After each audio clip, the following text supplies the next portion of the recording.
YouTube. And I'm live on Facebook. And I was playing some music, but I don't want to get flagged. Hey, I was playing some music, but I don't want to get flagged. Hey, I was playing some music, pow, pow, pow. I don't want to get flagged. I don't want to get flagged. I don't want to get flagged. So I stopped that music. Y'all. Hey, y'all. Okay, I gotta get Instagram set up. Okay, I'm hype. Why am I so hyped? You know what it is? Whatever the good hormones that get released whenever you dance. I was trying. See, here's the thing. I'm a little bit late. Not because of technical issues today. It's not technical issues today. I was trying to see the video that I always do after the fact, after the live. I was trying to practice a little choreo for one, but it didn't work out for me. So with sweaty face, having to quickly dry off my sweaty face, I put on makeup and now I'm here. Hey, y'all. Let me see how this looks. I don't like that. I don't like it. I like the other one. This one. I like this one. What are you doing? Is it this one? Instagram filters just bother me, bruh. Instagram filters bother me so much because I don't need a filter. I don't need a damn filter. But I do like this one. This is the one that I like. Makes me look very pretty. Very, very pretty. I'm not going to use that one, though. I'm just gonna put my face. Whatever my face looks like, that's what I'm going to do. They're just going to have to deal with it. Da-da-da-ba-bow. Ah, da-da-da-ba-ba. Ow, ba-da-da-ba-bow. I am so glad that Facebook's working well today. Y'all, not gonna lie to you. Getting to a point where I'm about sick of this wearing pink on Wednesdays because I keep having to spend money I don't spend to get pink. And I don't want to spend that putting together outfits. I don't want to do it. I don't want to do it. I don't want to do it. I don't want to do it. I don't want to do it. Let me go and share this video. Hey, welcome in. Welcome in, Instagram. Instagram is live. I feel regular schmegular today in this sweater, y'all. I feel very regular schmegular in this sweater today. Not gonna lie to y'all. Not gonna lie. I feel super regular. But it's all good. It's all good. It's live. We live in here. We are live for Reading with MissTaylorSaid. I need a theme song. Reading with MissTaylorSaid. It's the show where I read some books and then I talk about them. Hello, hello. Welcome to Reading with MissTaylorSaid. Hello. How y'all doing today? How y'all doing today? On this day that is wetness day, hump day. Wow, I'm in a bag today, ain't I probably should go get the wine. That'll be fun. I should probably go get the wine. That's what I'm gonna do. I'm gonna go get the wine because it's Wednesday. Time for some wine. All right. Okay. Let me go on Instagram.com.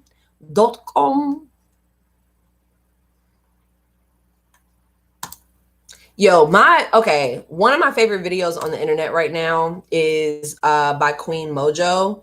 And one of my favorite videos on the internet right now is Mojo. And she has this video where she's like, that's not, I bet you're talking to a whole list of guys. And she's like, I am. So are you going to join them? Just like the way she said, are you going to join them? Or are you going to be the reason why I drop them? I really love the way she said that. Welcome in. I see someone, I'm following me and this person that I seen on Tumblr, we follow each other now.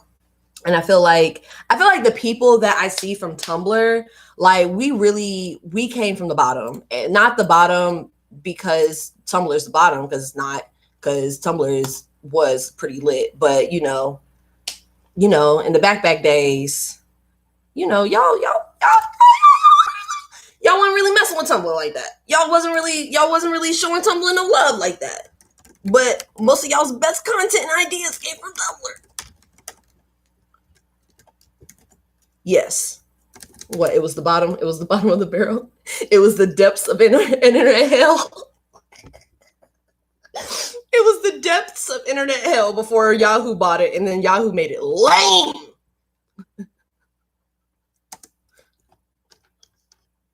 Wasn't messing with Tumblr, even though Tumblr was the one that was creating the best trends. I want y'all to know that back in 2015, 2016, I think it was 2016, when the blackout happened, when y'all tried to do it on Twitter and Facebook and stuff, it won't pop in like it was on Tumblr. Tumblr was a different vibe for the blackout. That was one of my favorite internet days ever. Blackout was like the best internet day ever, because I had never in my life, I remember when I was younger and I went to Harlem before it got gentrified, and I remember going there and being like, wow, I've never seen this many Black people in one place at one time.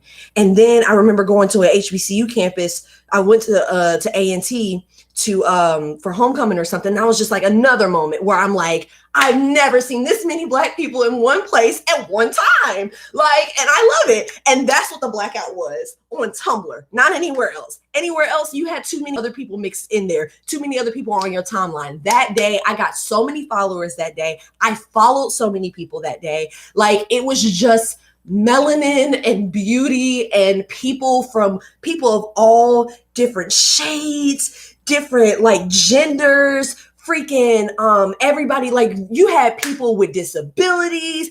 Everybody was getting love that day. That was the best Tumblr day. Oh my god, it was like going to a festival, but on the internet. It was like 2020. Anything that's been done on the internet in 2020 still could not match the blackout on Tumblr when it happened. What was it? Wasn't it like March 6th or something like that of 2016? Oh. Y'all don't even know. Y'all don't even know. Thank you, baby. Thank you. Oh my gosh. I'm so happy to be here, y'all. I'm so happy to be here. I'm gonna go get my wine because it's Wednesday and it's Wine Wednesday. So I'll be right back. I'll be right back. Stay right there. Don't move. Okay? Don't move. Yes, I have on shorts.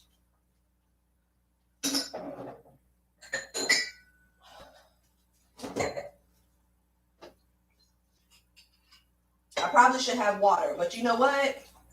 We're going to have this wine. Amen. Jesus did something with that before, right?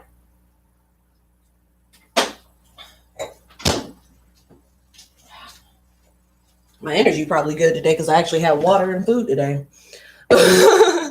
Thank you. My name and I've accumulated over the years, whether I've bought them, they've been gifted. They've been gifted to me, or I had to get them from college or whatever.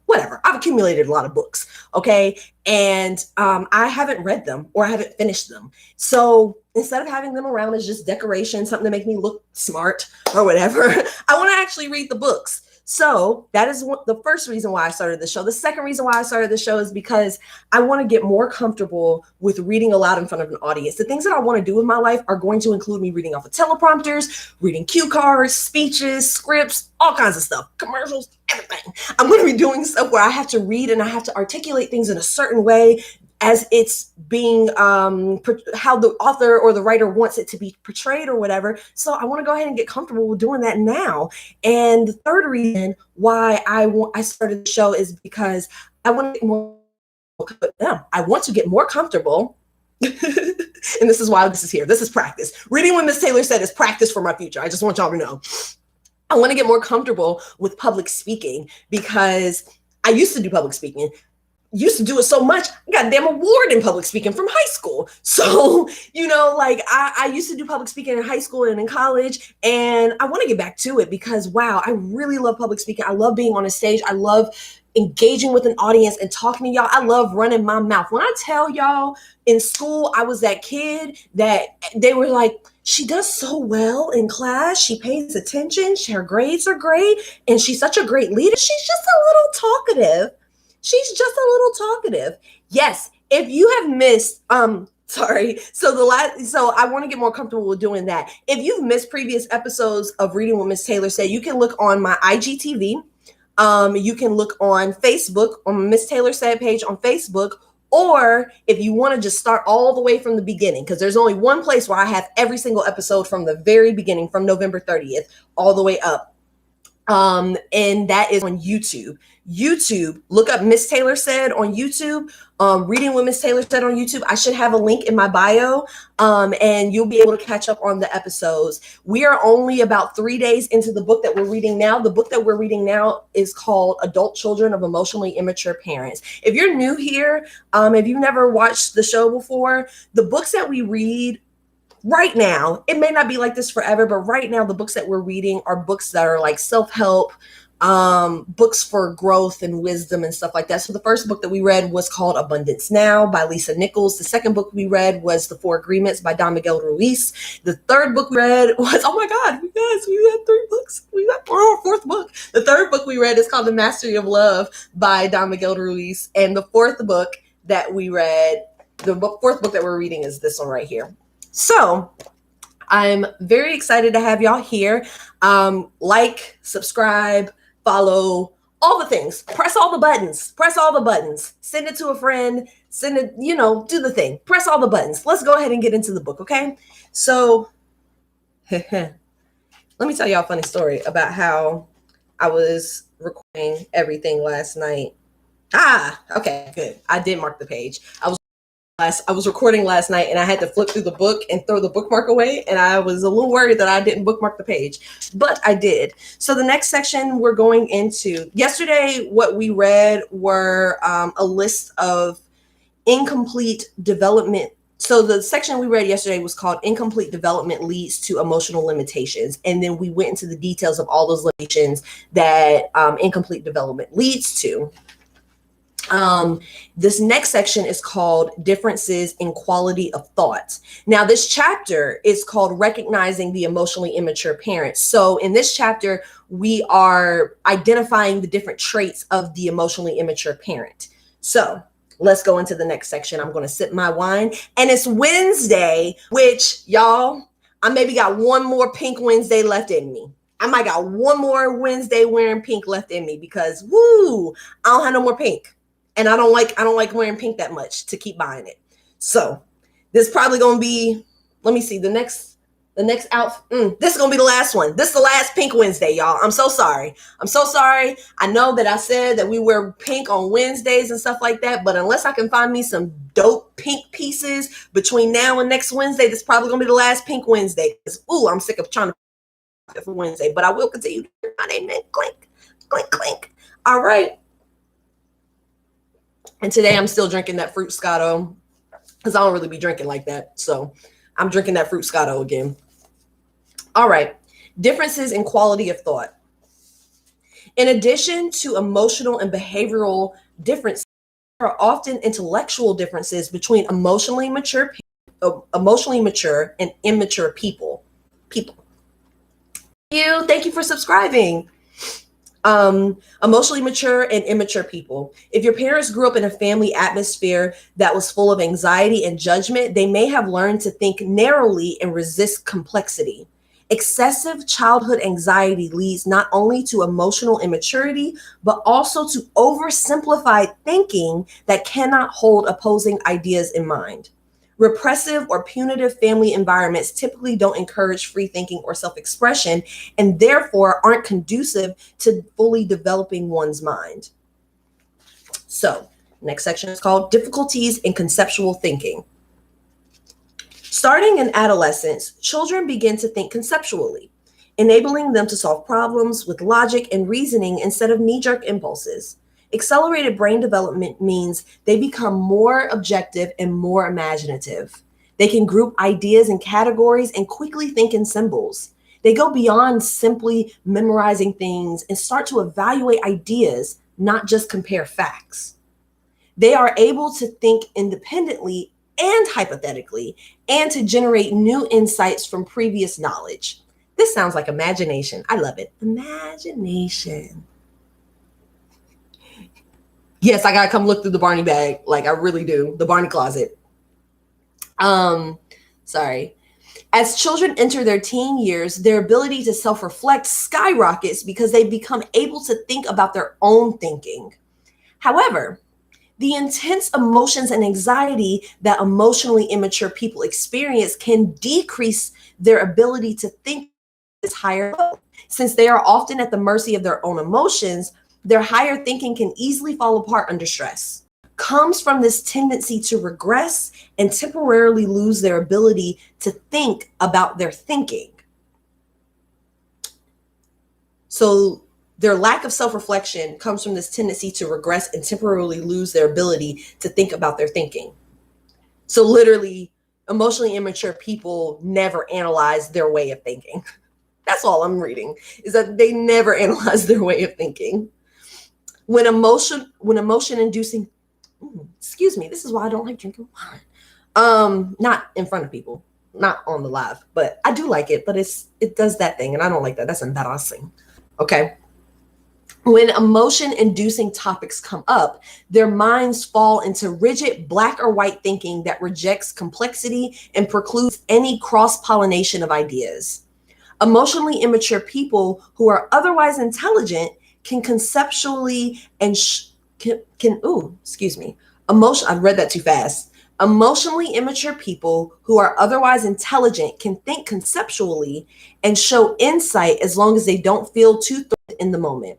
Their intellectual objectivity is limited to topics that aren't emotionally arousing to them. Ooh, okay. So that makes me think about a time when I was emotionally immature. In my relationship that I was in from 2013, 2019, I grew up in that relationship. I literally grew up during that time. So I did a lot of self-reflection because I spent a lot of time in isolation. Abusive relationship. So I spent a lot of time in isolation. So I'd had a lot of time for self-reflection. However, there were times where like they said, people who are otherwise intelligent can think conceptually and show insight as long as they don't feel too threatened. So when I could sit there and have a debate, and go with you, like really, really get into the intellectual stuff because that's my stuff. I love debating intellectually, right? So I could go back and forth doing the debate. But as soon as we start crossing into some topics that personally affect me, so for example, if we're going back and forth and the topic of religion comes up, especially religion as it relates to LGBT people, with me being bisexual, it's like I am personally affected by that. So when those topics would come up, now granted, what the person was saying was raggedy AF. No matter how mature or immature I was, what they were saying was raggedy, but my ability to not maintain my composure and just get really, like, I got so defensive, and I got defensive in a way that was like, no, it is like this. This is how it is. You should know that it's like this. Da da da da. You know how people on the internet where they're just like, you're wrong. You should da da da. And I got very much like that. Now, was I wrong? No, I wasn't wrong. I wasn't incorrect in the information that I was portraying or that I was expressing. However, I didn't present an emotionally mature way, and I lost my cool, and like, no, see it, and it's just like all. And then I noticed that with people too, where like now that I'm more emotionally mature, when I get into conversations with people, I see them, like, if I ask more questions, because really that's what gets them, is when I start asking questions. And it's just like people get emotional about these topics because it's like, they're personal. They take them, they hold them close to them personally, because it's like, that's my life. Somebody coming at me and trying to have a conversation with me about, bisexuality or anything queer related, queer or gender related, I'm going to get like immediately, I'm gonna have my guard up because of my circumstances or because of the way that the world is and the way society is. However, that's not a good example. I want to say that's a good example, but a lot of people just be loud and wrong. And because they can say things with academic words, they think that they're saying something right, and it's not true. But my ability to keep my composure during those conversations and listen and then present my information and not be black and white about it, not be like, it's this or that, no in between. Like, it's just immature. It's just incredibly immature. And a lot of people still do that. And now that I'm more mature, I can see when other people are doing it. And it's a little bit fun because I'm just like, let me keep asking questions.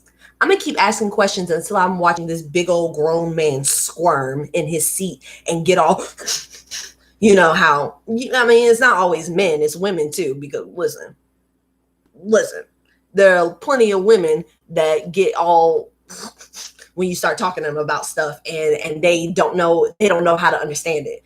So that is, welcome in, y'all. Welcome in. We are reading Adult Children of Emotionally Immature Parents. Welcome to Reading with Miss Taylor Said.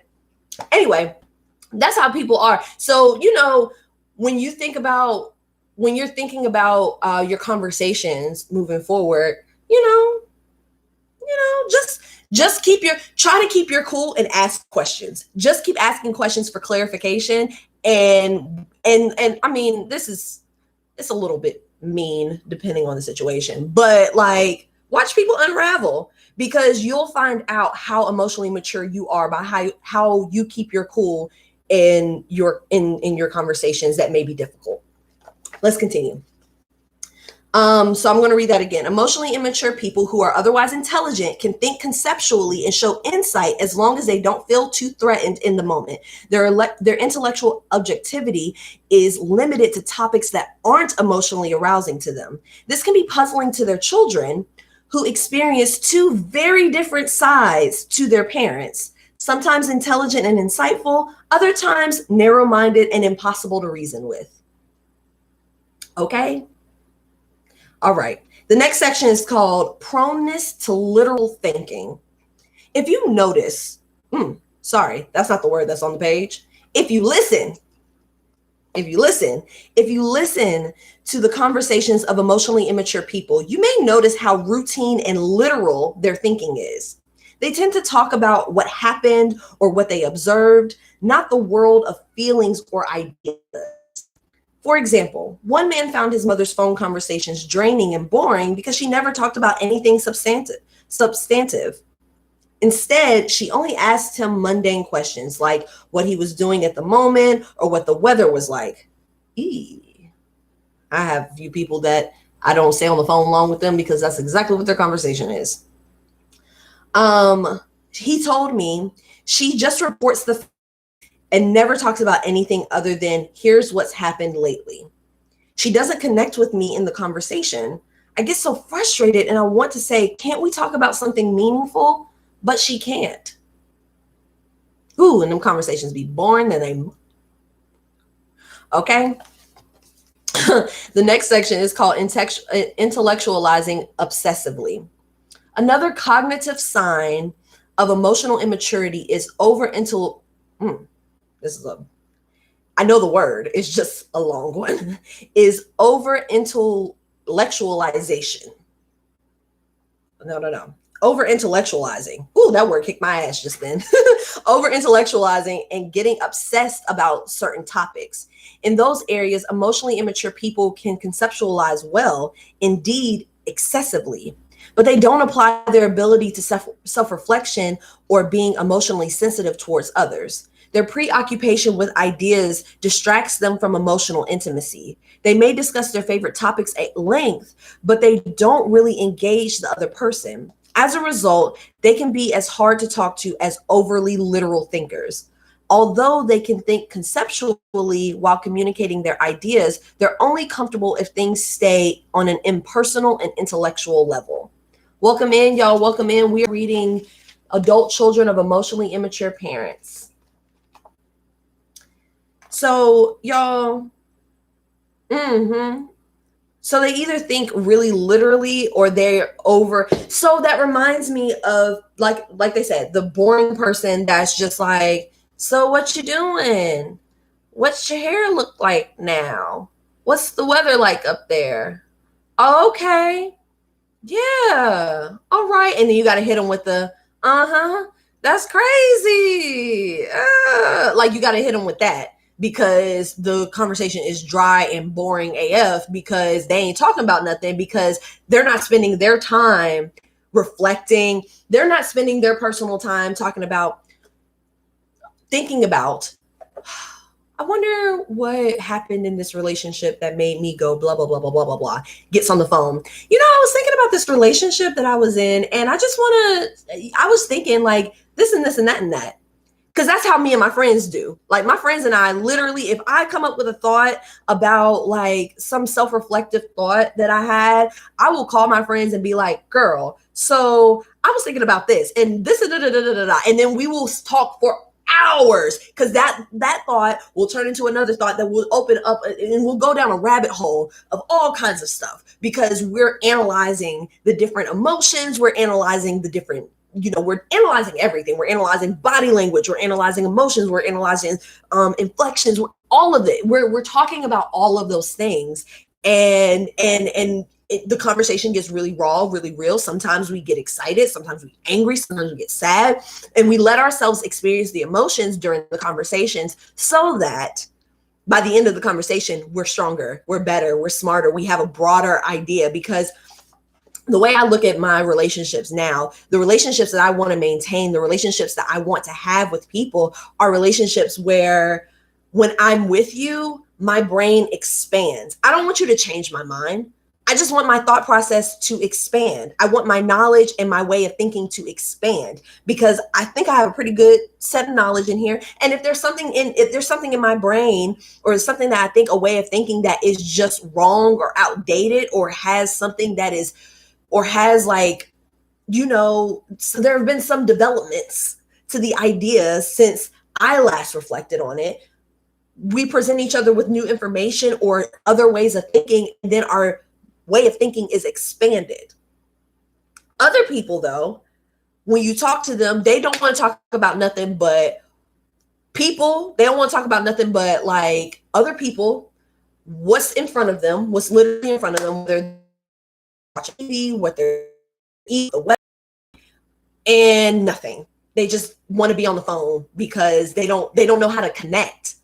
They don't know how to connect. And I find that a lot with older family members where it's just like, you don't really know how to connect because you don't do that. You don't do emotional connection like that. So your conversation is really shallow. So that's why I don't be talking to nobody on the phone because wow, it is uncomfortable to be on the phone with people that are my elders and be bored with their conversation because their way of thinking is just like this narrow. Like this is all they got. That's all the conversation they got in them. And then if you start challenging their way of thinking, if you start talking about things or you start saying everything, then it's like either they get quiet, they get uncomfortable, or they get defensive. And that's whack. The other side of it is the intellectualizing obsessively. So those are the people, the well actuallys of the world, the Oscars from The Office, the well actually people of the world, the ones that like have an extensive amount of knowledge about certain things, like folks that have extensive knowledge about their favorite thing, whether it's their favorite artist, their favorite show, their favorite comic book, whatever it is, their favorite universe or fandom or whatever it is, or even the subject matters, the academic subject matters that they're really passionate about. You got those people that like hoteps, Hoteps are the easiest example of that, where all they do is intellectualize obsessively. They don't even be right, but because of the fact that they can make that joint sound good, they can make it sound academic, they can make it sound smart, they can get they Dr. Umar Johnson on, okay? Like, they over intellectualize, and then when you present them with any kind of challenge, any kind of new information, or you just are like, okay, like, that's not the way I think, they get really defensive about that because they don't know how to take it, because they feel incredibly attached to their intellect because they don't have anything else, because they have not worked on themselves emotionally. They don't have anything else except for their intellect. That's all they got. That's all they can bring to the table, is that they're good at having debates with you. They're good at going back and forth with you, and they can sound smart while they're doing it. Summary of chapter 2. Summary of chapter 2, and then we'll move on to chapter 3. Trace. Emotional immaturity is a real phenomenon that has been studied and written about for a long time. It undermines people's ability to deal with stress and to be emotionally intimate with others. Emotionally immature people often grew up in a family environment that curtailed their full emotional and intellectual development. As a result, they have an oversimplified approach to life, narrowing situations down to fit their rigid coping skills. Having such a limited sense of self makes them egocentric and undermines their ability to be sensitive to other people's needs and feelings. Their reactive emotions, lack of objectivity, and fear of emotional intimacy can make close relationships difficult, especially when it comes to their children. In the next chapter, we'll take a look at what it feels like to have a relationship with an emotionally immature parent, along with the challenges adult children face in trying to communicate with such parents. How y'all doing? I got 2 over here on YouTube. I got 3 over here on Facebook, and I got 2 over here on Instagram. Okay, before we move on to chapter 3, because this is a funny story. This is a very funny story. So Shannon just complimented my earrings. I got these earrings for like $1. Hold on. I got these earrings for like $1. And no funny shit. I got these in the back of a Lyft. There was this girl that picked me up for a Lyft ride. She had this plastic box that had a whole bunch of earrings and different handmade jewelry she made. And she was and so I'm looking through it because I love a good earring. Accessories. I love accessories more than I love clothes. I love earrings and bracelets and jewelry, and I love that stuff way more than I love clothes. So I was like, okay, let me look through this earrings or whatever. So then she starts telling me this hyperbolic ass story. Trying to sell me these earrings. She was like, yeah, so me and my boyfriend, we just broke up. It was so crazy. And it was at like 8 a.m. on my way to work. And she's like, yeah, my boyfriend and I just broke up, and he's so crazy. He didn't like the fact that I was starting my business and everything. And I'm doing my business and everything. And he didn't like the fact that I was starting my business. He don't like the fact that I'm selling jewelry and driving Lyft and stuff like that. And, so I broke up with him. And then I had to block him because he was stalking me. He was calling me. He showed up at my job. He was calling my friends, and she starts telling me about how this man was stalking her and doing all this stuff just so she could sell me these earrings that I was already going to buy. They were $1. You don't need to give me a crazy story to get me to buy $1 earrings. Right. But no, you're right. Shannon said, I want to say I don't believe her, but some men really will be trying to block you from greatness. That is a fact. I also feel like it was not my business. Again, now looking back on it, the person that I am, people will just tell me their life. People will just tell me their life story. They get around me. They feel comfortable. They tell me their life story. Like, I remember there was another time that I got in a Lyft, and this was like last month. I was in a Lyft, and this man was driving me. And by the time we got to the destination, he was crying, talking about like his stepmother and everything. And I'm just like, I'm okay with it, but I'm like, why do people feel comfortable doing that with me? But it must mean that people feel safe around me. And I like that. I like that people feel safe around me. That's not an invitation for everybody to use me as their safe space because I don't have that much energy. However, I'm glad that I'm able to be that for some people. So, next chapter. How it feels to have a relationship with an emotionally immature parent. Do y'all have your wine? Do you have your wine?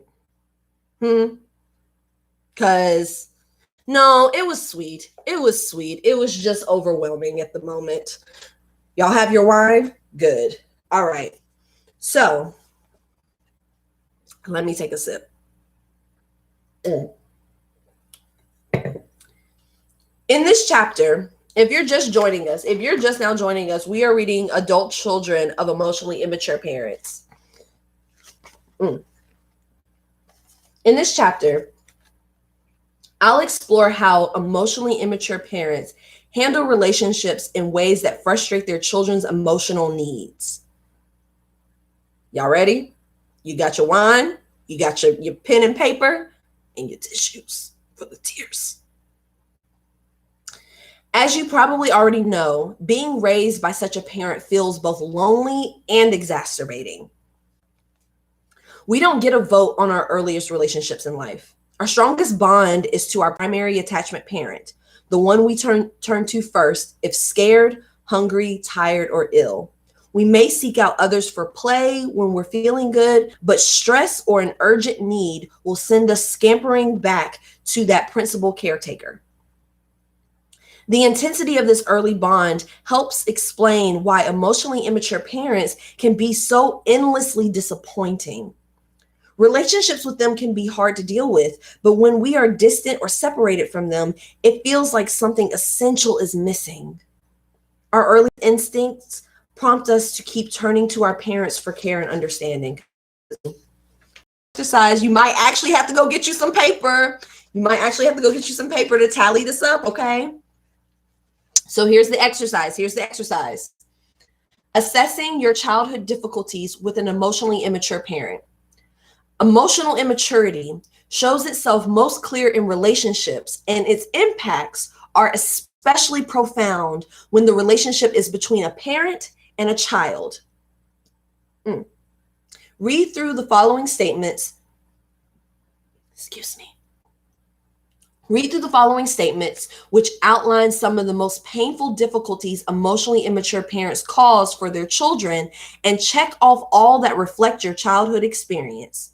If you'd like to fill out the assessment for more than one parent or step-parent, use the downloadable version available at the website that's listed. Okay, here we go.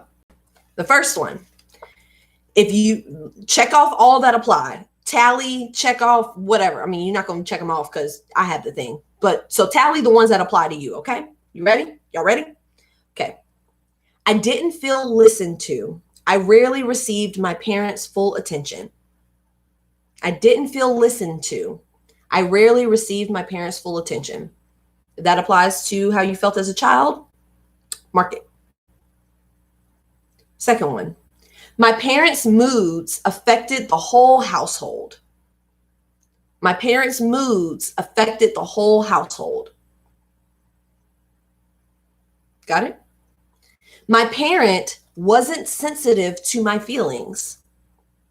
My parent was not sensitive to my feelings. All right? I felt like I should have known what my parent wanted without being told. I felt like I should have known what my parent wanted without being told. I felt like I could never do enough to make my parent happy. I felt like I could never do enough to make my parent happy. I was trying harder to understand my parent than my parent was trying to understand me. I was trying harder to understand my parent than my parent was trying to understand me. If that applies, this is another one. If that applies, mark it. Open, honest communication with my parent was difficult or impossible. Honest, open communication with my parent was difficult or impossible. My parent thought people should play their roles and not deviate from them. My parent thought people should play their roles and not deviate from them. My parent was often intrusive or disrespectful of my privacy. My parent was often intrusive or disrespectful of my privacy. Hello, hello. I always felt my parent thought I was too sensitive and emotional. I always felt my parent thought I was too sensitive and emotional. My parent played favorites in terms of who got the most attention. My parent played favorites in terms of who got the most attention. My parent stopped listening when he or she didn't like what was being said. My parent stopped listening when he or she didn't like what was being said. I often felt guilty, stupid, bad, or ashamed around my parent. I often felt guilty, stupid, bad, or ashamed around my parent. My parent rarely apologized or tried to improve the situation when there was a problem between us. My parent rarely apologized or tried to improve the situation when there was a problem between us.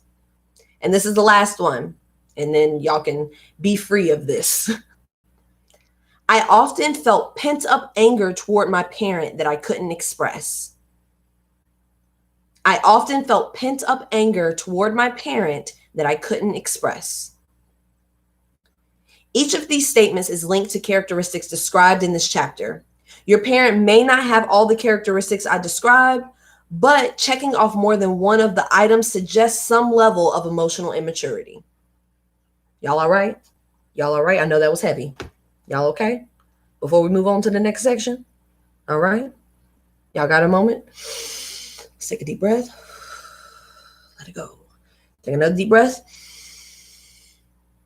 Hold it. Let it go. We're going to move on to the next section, okay?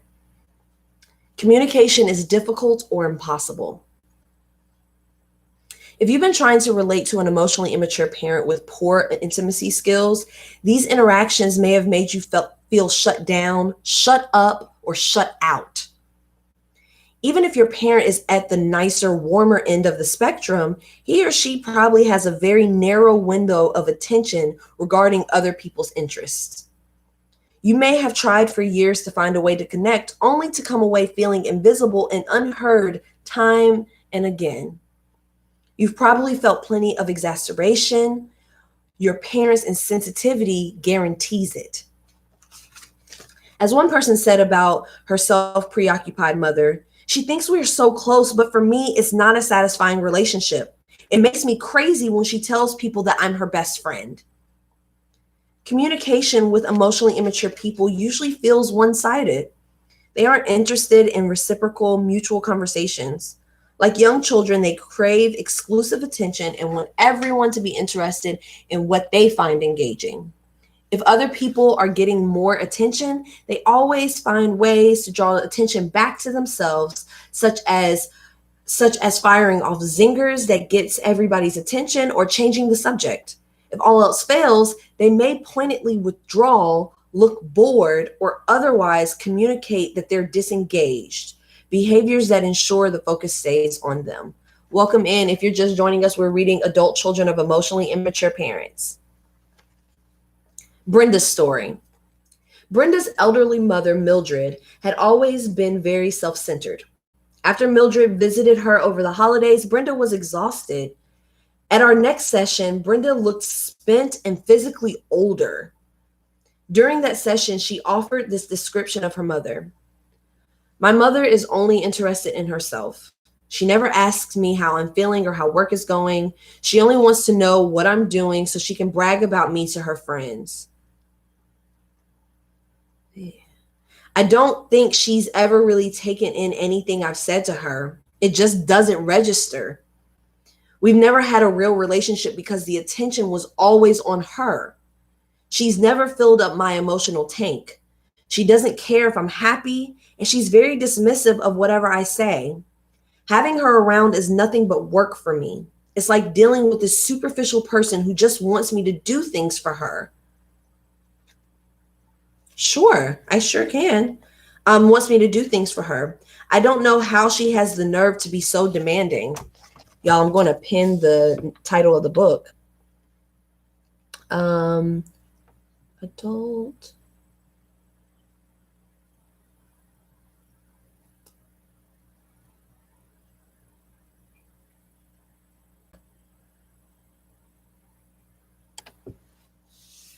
There we go.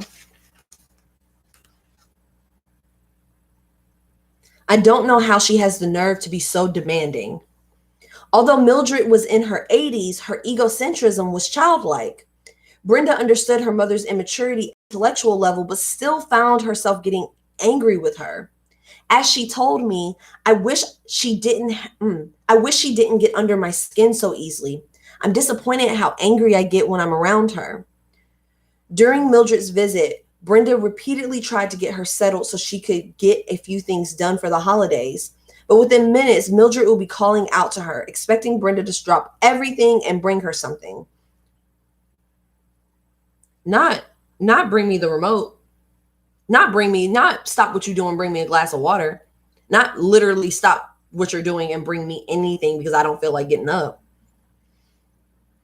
It was annoying to be repeatedly interrupted, but Brenda's strong reaction went deeper than that.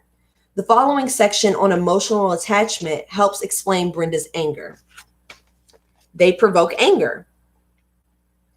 John Bowlby, a pioneer in studying children's reactions to separation and loss, observed that babies and children get angry as a normal response to being left by their parents. Sadness is an expected response to loss, but Bowlby documented that anger is also common in response to separation. This is understandable. Anger and even rage are adaptive reactions to feelings of abandonment, giving us energy to protest and change unhealthy emotional situations. In this light, Brenda's anger at her mother wasn't petty or irrational. It was her biological response to feelings of helplessness caused by her mother's emotional disregard. After all, feeling dismissed or unseen creates emotional separation. For Brenda, it was as if her mother had repeatedly walked out on her. When Brenda understood that her mother's self-centeredness was a kind of emotional abandonment, she could comprehend the depths of her anger for the first time. She wasn't overreacting. She was having a normal response to an emotional injury. She wasn't overreacting. She was having a normal response to an emotional injury. And once Brenda understood where her anger was coming from, she could see herself in a different light. She had been a normal child. She had experienced the anger that any child would feel if a parent walked out or refused to respond. Sometimes, children of emotionally immature parents repress their anger or turn it against themselves. Perhaps they've learned that it's too dangerous to express anger directly, or maybe they feel too guilty about their anger to be aware of it. When anger is internalized in this way, people tend to criticize and blame themselves unrealistically. They may end up severely depressed or even have suicidal feelings. The ultimate expression of anger against They may end up severely depressed or even have suicidal feelings. The ultimate expression of anger against the self. I'm going to read that back just for myself because I did not capture that the way that I wanted to. Sometimes children of emotionally immature parents repress their anger or turn it against themselves. Perhaps they've learned that it's too dangerous to express anger directly, or maybe they feel too guilty about their anger to be aware of it. When anger is internalized in this way, people tend to criticize or blame themselves unrealistically. They may end up severely depressed or even have suicidal feelings. the ultimate expression of anger against the self. Alternatively, some people express their anger in a passive-aggressive way, attempting to defeat their parents and other authority figures with behaviors like forgetting, lying, delaying, or avoiding. That just did something to me, got me a little in my feels, makes me want to sip some wine because, wow, I've never thought about suicide as the ultimate expression of anger against the self. And sorry to bring up that, but warning, trigger warning for anybody that is triggered by suicide or conversations about suicide. I'm going to talk about my experience a little bit. When I was in 8th grade, I tried to kill myself. I'm laughing now because I am very uncomfortable talking about this. So this is just a reaction to my discomfort. I'm not super uncomfortable talking about it because that was 17 years ago, but it was because of my parent. It was because of the emotional confusion that I was dealing with, the emotional loneliness, all of that. It was because of that. And I never thought about it as the ultimate expression of anger towards the self, but it was because, like leading up to my depression, I just ended up hating myself. I hated myself. Like I had notebooks. I remember, and we're coming close to the end, so I actually might stop right there. I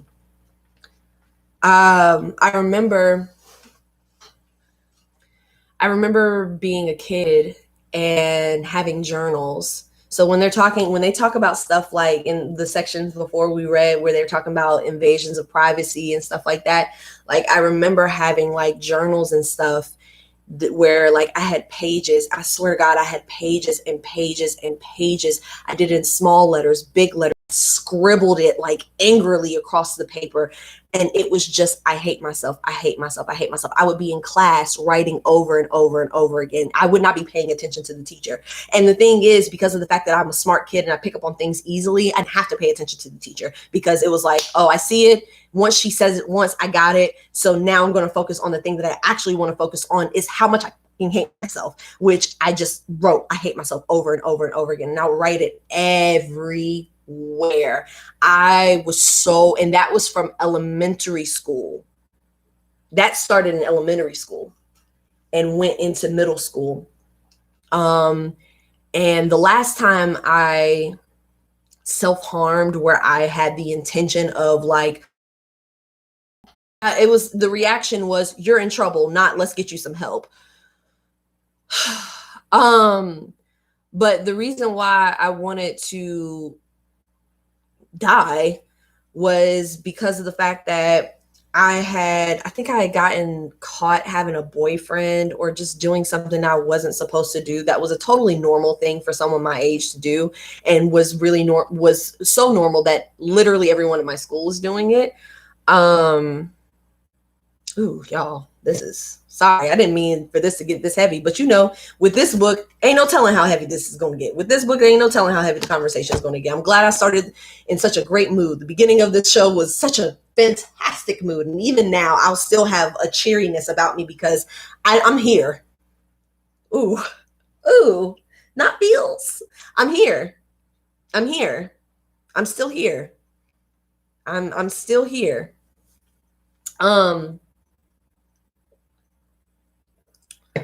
So I was going to school. Now, just a little backstory. When I went to middle school, because for us, middle school starts differently for different people.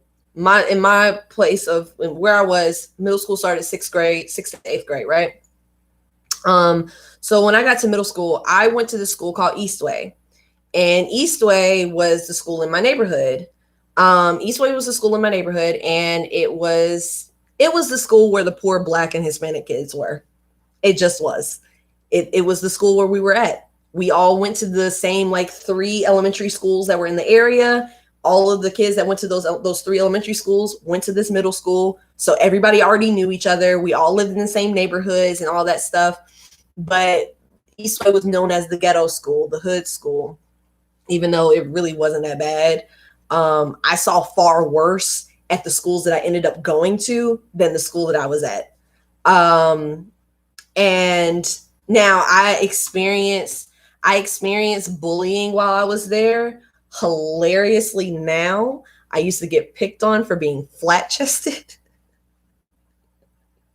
which is hilarious now. I used to get picked on for being flat-chested, which is hilarious now. But, it was a little ratchet. There was one time we had a dance. The radio station came to the school and we had a dance during school. And I specifically remember like that was my first time dancing with a guy where I'm like, backing it up or whatever. And we were dancing. Oh my God, it's so inappropriate. But we were dancing to That Man That Shall Not Be Named that was married to Aaliyah. We were dancing to, it was the remix to, the Car Key, but it was the remix. My school was a little ratchet, but it really wasn't that bad. We had fights just like any other school with a bunch of lower economic kids of color. And kids really, because kids be fighting. It ain't no big deal. But I went to that school. One thing I'll say about that school, all of us were poor. All of us were poor kids. We were all poor kids. So like certain things, you got picked on maybe about your body and how your body looked. You didn't get picked on about your clothes, because all of us had crappy clothes. All of us had crappy shoes. All of us were just, we here for school. So, my 7th grade year, I got transferred to this school called Northeast. And Northeast was we had to catch a bus to go out there. And they, and it was kind of in the suburbs a little bit, like not the true suburbs, but the neighborhood I lived in felt like just like a regular standard neighborhood. The neighborhoods that were out there were like developments. They had names for the neighborhood, and it was nicer or whatever. But really all it meant was that there were middle-class Black people and white people there. That's all it meant, that there were way more white people than there were at the school I went to, and there were middle-class Black people. And going there was hell for me.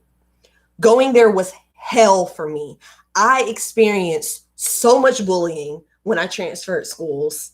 I got picked on all the time. Ooh, why is this making me feel all things? I don't know why I'm getting transported. There's the wine. I'm blaming the wine. I got picked on all the time. I got picked on for my clothes. I got picked on for being skinny. I was just telling my friend that my nickname was anorexic. I tried to get along with people in the way that I do. So like the way that I get along with people, even as a kid, is just like, okay, well, you guys don't like me. Well, because I'm a Libra head ass kid. So I'm like, you guys don't like me? Well, maybe if you just get to know me, you'll like me. So I do stuff like I was just like, okay, well, I didn't grow up with y'all. So let me do something like bring I brought my middle school, my 6th grade. I brought my 6th grade yearbook to school. And I brought my 6th grade yearbook to school. And you know what? I'm just going to talk about this up until, the part where I get to, the part where I tried to off myself or whatever, and then I'll stop. Okay. So I brought my yearbook to school because I'm like, okay, I'm thinking this will help people get to know me better and stuff like that. What they did was took my book and just scribbled over my face and they called me and like rat. And Kim Possible had just came out. And you remember the character Rufus, I think that's what his name was, the little naked mole rat. They called me a naked mole rat because I was skinny, light skinned with raggedy teeth. They used to pick on my teeth. And feel free to laugh now because, don't get me wrong. As far as roasting, the jokes were funny. They just weren't funny to me because they hurt my feelings. But they used to like you chew bricks, you look like Michael Jackson. yeah, they picked on me just for how I looked. Then they picked on me for my looks, for, looking paler. I don't want to say they picked on me for being light skinned, because they never even used the term. It was just, I'm going to compare you to every ugly thing that's lighter than me and say you look like that. They picked on me for being skinny. They picked on me for not having big breasts when everybody else has started developing, because I was a late bloomer. Like, I was so much of a late bloomer. I didn't get my period till I was 15 years old. Whereas everybody else had already had their period between the ages of like 9 and fucking 12. They picked on me for everything. And especially they picked on me for my clothes. They picked on me for the clothes that I wore. And even in the moments where I tried to fit in with them, somehow it always got ruined. Like, literally, I had one pair of Forces when I was in middle school. I got the pair of Forces. They were white with fucking blue trim. They were school colors. They were so cute. And the first day I wore them, I spilled tomato-based soup on them in the cafeteria in front of everyone. Like, I got picked on terribly. Okay. And even in 7th grade, when I was in class, there were these white girls that I went to school with, and I didn't, and I had beef with them. And there was one white girl that didn't like the other white girl that was sitting in front of me. Tiffany, I don't care. I don't know where these girls are. I don't know where they are. But Tiffany, I remember Tiffany, I have complexes now based off of these girls from middle school. Like, so serious. Like, one day, Tiffany looked in my ears. We're in class, in algebra class. I didn't get to go to algebra 2 in 8th grade because of all the stuff I had that went on in my algebra 1 class in 7th grade. So I had to repeat algebra 1 in 8th grade. And then I was behind. And for my intellectual, loving to be smart self, like, I hated that. But I didn't even fail the class. They just like, your score is not as high as we'd like for you to move on to the next one. So do it again. Or they went to geometry. That's what it was. Anyway, I remember the girl looked in my ear and she was like, ew, your ear's so dirty. And now I obsessively clean my ears. Now I obsessively, like, I have to constantly clean my ears because that girl one day in 7th grade in algebra class leaned in my ear in my personal space to tell me that my ear was gross. Okay. So, and the ear girl, she was jealous of this other girl, Nikki. And I didn't particularly like Nikki because she had this, like, I'm better than everybody attitude. And I didn't particularly like her. So, I was like, whatever. So she was like, she had told me that I cut her hair and that I should mark on her jacket. I'm already an angry little kid because I spend my time getting picked on when I'm not in this class, because the only time that I can actually be accepted or liked or anything is when I'm being smart and when I'm answering things in class and the authority figures like me. But as far as my peers didn't fuck with me. They didn't like me. And so she told me to cut this girl's hair. I cut the girl's hair and marker just so I could, just as because I had anger and I couldn't express it at home. Because I'd get in trouble, or I would have to just suppress it because you ain't old enough to be angry, or whatever the fuck it was. So we also simultaneously, while I'm going through all of this at school, we are going to church on Sundays and Wednesdays at a church that's on the other side of town. If you're from east side of Charlotte, I don't know how it is now, actually. Back in the days, in the back days, East Charlotte is incredibly different than South Charlotte. South Charlotte, especially down Providence Road, past the Arboretum, that is money. Okay? Money. That's where I went to church. I went to church with white people. Oh, stay blessed. Thank you so much for watching. I went to church with white people that were rich, and all of my peers were homeschooled or in private school. All of my peers were homeschooled or in private school. And here come these Black kids in public school.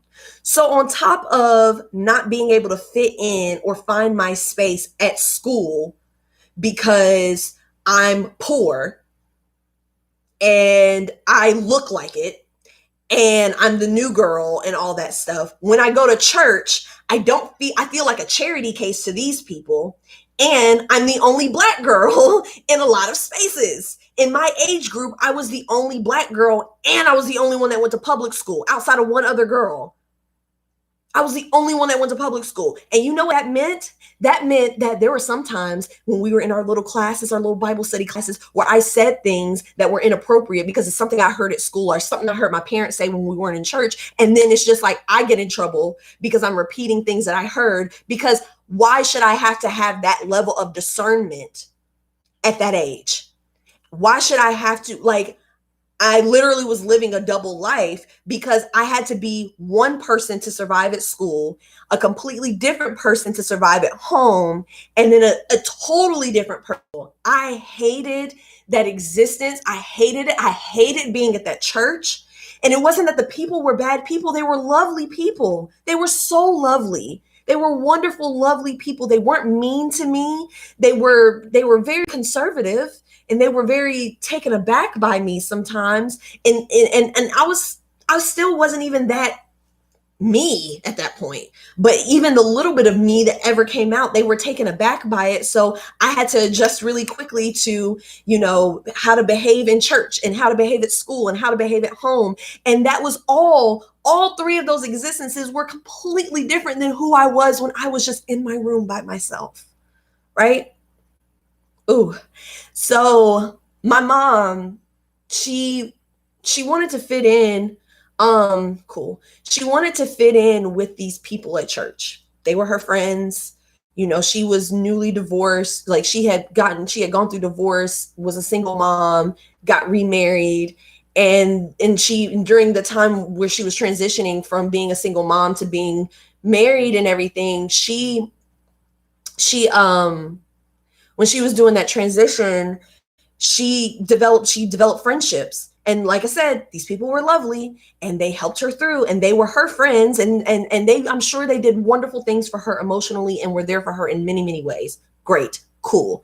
However, they were influencing her and they were making her want to do stuff like, I'm thinking about homeschool. Sis, you're not going to homeschool. You don't even help me with my homework. You're not going to homeschool. And I don't mean to call my mama out, but you know what? It's my story. You don't even help me with my homework. How are you going to homeschool somebody? You don't even help me with my homework. But that started being on the table. The threat of homeschooling started being on the table because it was known that public school was my escape.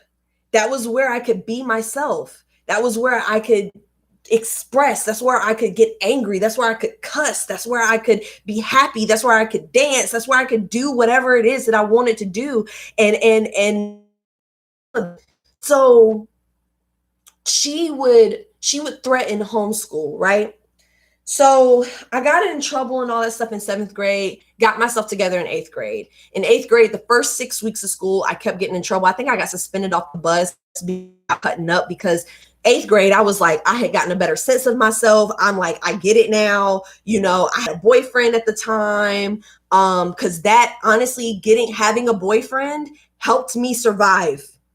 Having a boyfriend at that time helped me survive the emotional turmoil that I was going through. Hold on just a second, because my brother's coming over. And I need to unlock the door. My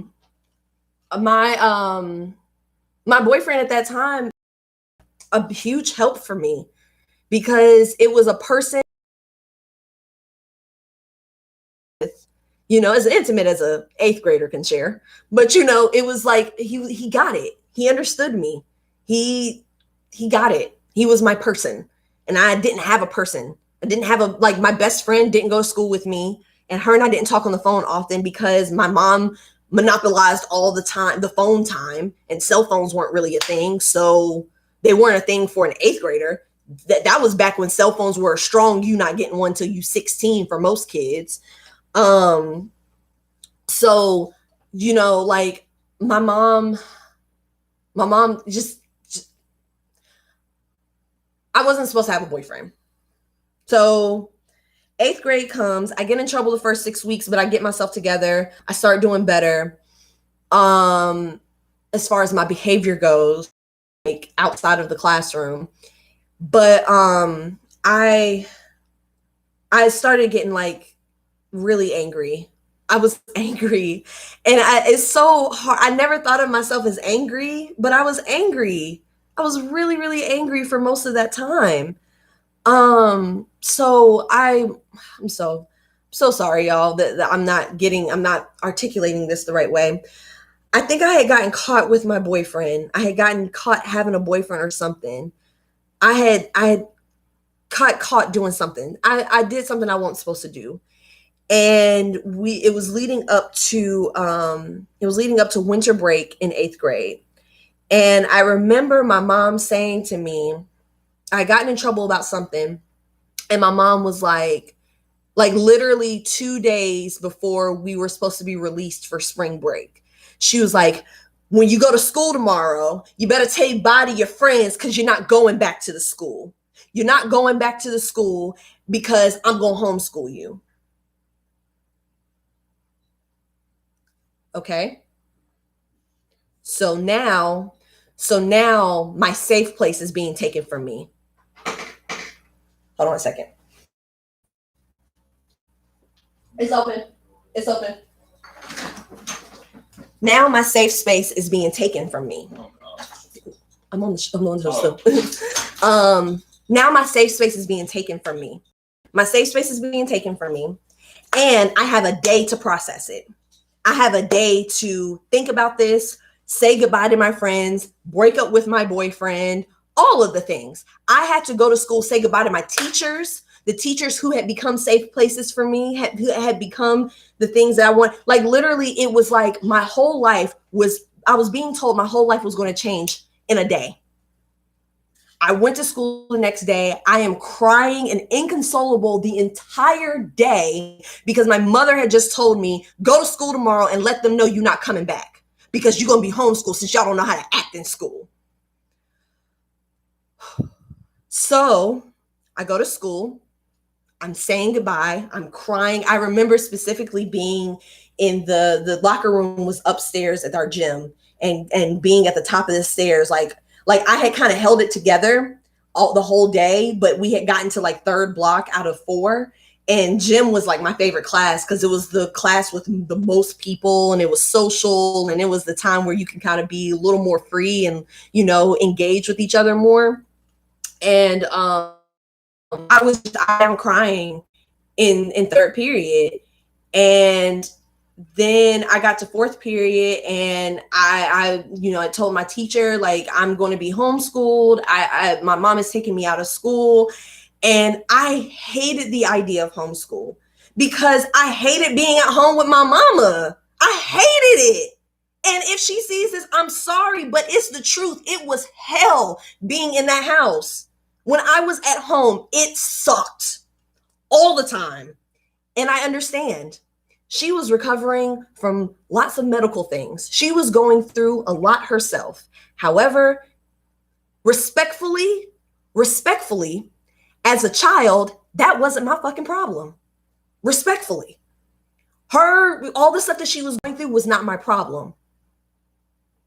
But it became my problem, and it was constantly my problem on top of all the other things that were my problem because there were so many other things that were my problem.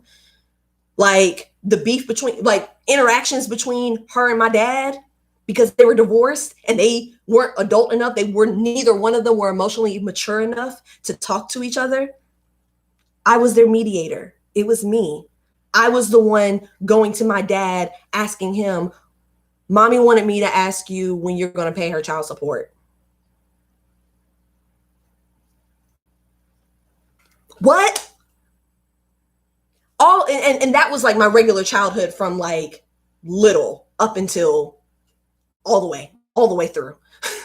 If I want to see my dad, I have to be the one to contact him, that kind of thing. Like all of these things had already built up. I had been bullied at school, but I finally figured out by 8th grade, I finally figured out my way.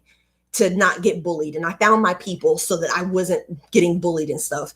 And then my mom did the homeschool thing. So I'm like saying goodbye to my friends and everything. And then when winter break, the whole winter break, I'm like, Christmas. This is Christmas time, y'all. This winter break is happening. And I'm just like, so when is she going to get the stuff? Has she taken us out of the school? I'm starting to just go over the details of the steps that it would take as an 8th grader, mind you. I'm sitting thinking about all the details of the steps that it would take to get a child out of school, because that at the same time is just like having conversations with me, and he's just like, I don't understand why she would say that to you, because she don't even have the materials. Like, I don't understand what's going on. Why would she say that? Because it was an empty threat. It was an empty threat that meant nothing and did everything. It meant nothing and did everything and ruined me mentally. So I had a bunk bed. And I didn't really have access to internet like that at that time. This was 2004, 2005. I think it was 2004, 2005. And I just knew that people killed themselves by hanging themselves. So I took a wire hanger and fashioned what I thought would operate properly and tried at 13 from my bunk bed. It didn't work, obviously. I was fully prepared for it to work, but it didn't work because the bunk bed wasn't high enough. I didn't do it the right way. Whew, okay, there is a heaviness on my chest. I'm sorry, y'all. It didn't work. I think this is the first time I've ever publicly talked about this. It didn't work. And then I just got down, threw the hanger away, cried in my room by myself, and then did my chores and my homework and moved on with my day. I remember saying to my aunt, sending something to my aunt who has also dealt with an attempt, and saying to her, like, you know, I had sent her a video that was talking about suicide, and I was just like, I'm glad that you're still here. I'm glad I'm still here. And she didn't know that I had went through that. And then she was like, well, did you go to therapy after the fact? I didn't tell anyone that I even did it. I didn't tell an adult that happened. And it's like emotional immaturity. You don't know how to figure out your own shit. You don't know how to talk to your children. You don't know how to emotionally connect with your children. You just want them to follow orders and behave and make you look good. It's embarrassing to you and your friends at the church with the rich white people that your black kids do this, this, and this when they have homeschool private school kids. We're embarrassing. We're embarrassing unless we're doing something that is nice, like playing the violin and singing in the choir and dancing for a school thing. We're embarrassing because we're just some regular ass black kids just trying to live with our parents. And we're not even getting to be regular ass black kids because we are in a blended family. We're in a blended family where we have my sister whose father passed away when she was 6. You got 2 mixed kids. Toss 2 mixed kids in a black family. Just out, throw them in there. Toss them in there. Melting pot. And then 2 more black kids.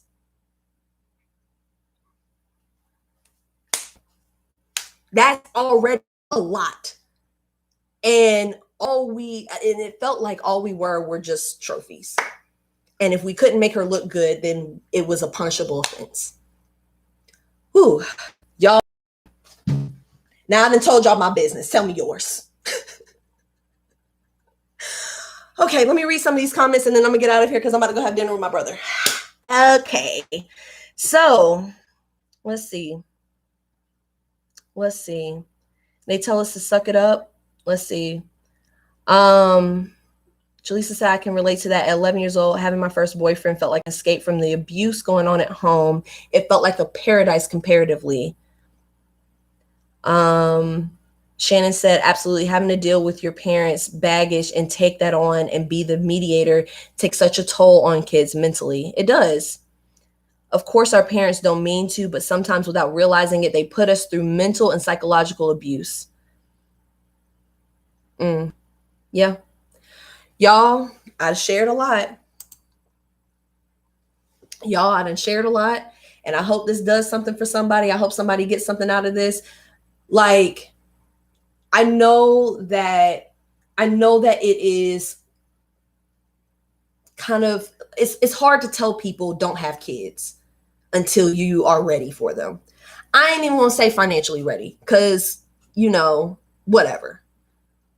But if you ain't doing shit on your brain, if you're not doing anything to develop yourself emotionally, to treat your anxiety, to treat your depression, to deal with your traumas, if you're not doing none of that, stop having unprotected sex, bro, without any kind of birth control. Stop it. Go to therapy. Stop fucking. Go to therapy. How about that? And that's where I'm going to end it. Stop fucking, go to therapy. Love y'all. I hope y'all have a great night. I hope y'all have a great night. Tomorrow will be the last episode of the week. Tomorrow will be the last episode of the week. And we're going to continue in chapter 3. I hope that y'all have a lovely night. Thank you so much for following me on Instagram, Facebook, YouTube, Twitter, all the stuff, MissTaylorSaid.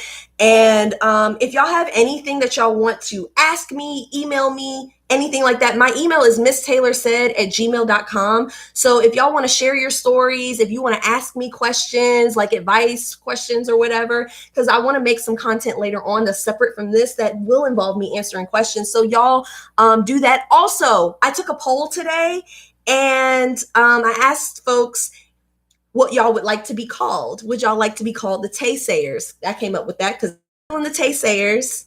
It looks like y'all are feeling the Taysayers. I'm going to go ahead and go with that until somebody comes up with something better. All right. Okay, Taysayers. That's weird. It's kind of weird to say. All right, y'all. Y'all have a good night. Bye. Bye. And over here on YouTube, see you later.